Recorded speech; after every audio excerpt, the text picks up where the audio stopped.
Hello friends, welcome to Krishna's cryptic sphere.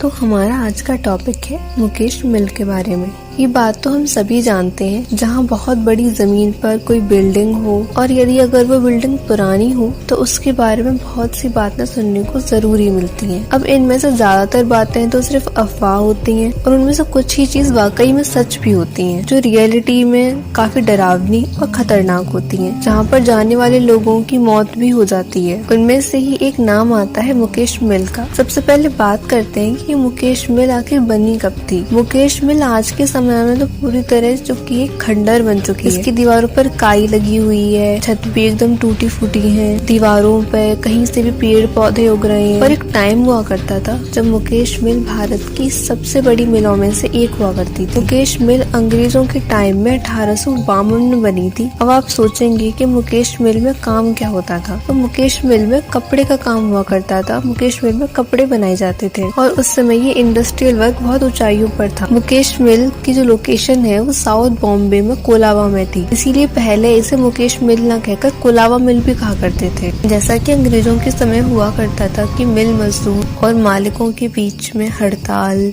और गर्मा गर्मी बहस ये सब आम बात थी, वैसा ही कुछ मुकेश मिल्स में भी था।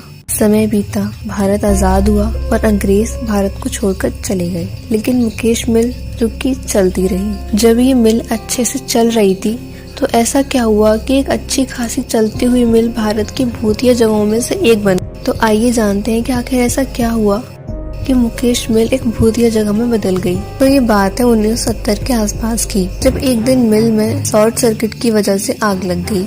इस आग में मजदूरों का बहुत सारा सामान जल गया, बहुत सारी मशीनें जल गई। मतलब अगर देखा जाए तो 75% तक जो मिल थी काफी हद तक जल चुकी थी। तब तो मिल को बंद कर दिया गया, लेकिन उसके 2 साल बाद ही मिल को दोबारा शुरू किया गया, क्योंकि पिछली आग में मजदूरों का बहुत सारा सामान जल चुका था। इसी वजह से मिल मजदूर मिल में दोबारा काम करने से डर रहे थे। उनको लग रहा था कि अगर ऐसी दुर्घटना दोबारा हो जाती है तो उनका बहुत ज्यादा नुकसान हो जाएगा। पर जैसे तैसे करके मजदूरों को काम पर बुलाया गया और एक बार फिर से मिल में काम होना शुरू हुआ। पर आगे जो हुआ वो इससे भी खतरनाक था।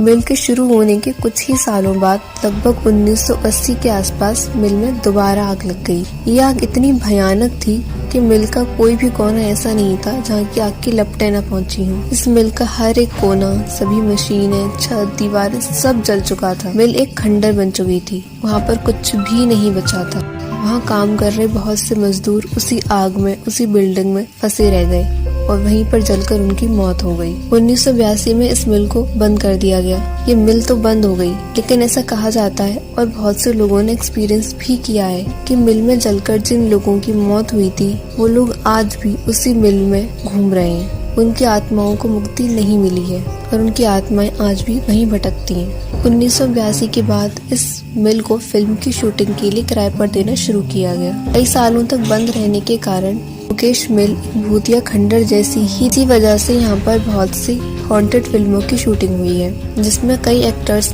जिनमें से एक बिपाशा बसु भी है। जब वो अपनी फिल्म फुटपाथ की शूटिंग कर रही थी तब उन्होंने एक्सपीरियंस किया कि कोई उनके आसपास है, और जब वो आगे बढ़ते हुए डायलॉग बोलने की कोशिश करती हैं तब कोई है जो उन्हें बार बार रोक रहा है। उन्होंने जब ये बात अपने डायरेक्टर को बताई तब उन्होंने उस मिल में एक पूजा करवाई, और जिस पंडित ने वो पूजा करवाई थी अगले ही दिन उस पंडित का एक्सीडेंट भी हो गया। इससे डरकर टीम ने उस सीन को किसी दूसरी जगह पर ही शूट किया। ऐसे ही बहुत सारे डरावने एक्सपीरियंस इस मिल के साथ जुड़े हुए हैं। इसके आसपास से गुजरने वाले लोग बताते हैं यहाँ अजीबोगरीब आवाजें आती रहती हैं, और कई लोगों ने यहाँ तक बताया है कि यहाँ पर अजीबोगरीब लोगों को चलते फिरते भी देखा गया है।